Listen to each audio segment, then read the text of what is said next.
The theme of the World Economic Forum this year has been the fourth industrial revolution, and one of the big consequences of that is what impact it's going to have on jobs.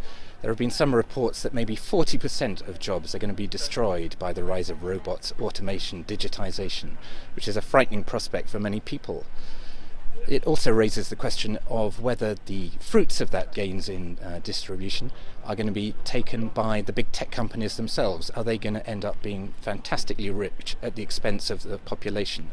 And that has led some people to be talking about whether there should be more redistribution, whether there should be a basic citizen's income for citizens who share in the fruits of that increased productivity from the fourth industrial revolution. But there are other people who question the whole premise on which this is based.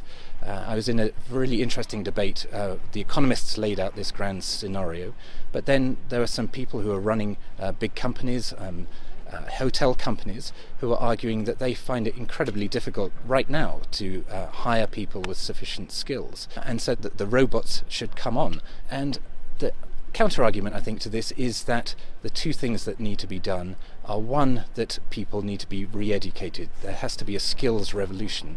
A lot of schools, universities are set up to educate people at the beginning of their lives, whereas they need to be retooled to educate people throughout their lives. There has to be re-education of people and an upskilling of the workforce. And the second thing is that to prevent kind of growing inequality between nations is that there has to be increased access to that digitized fourth industrial revolution world.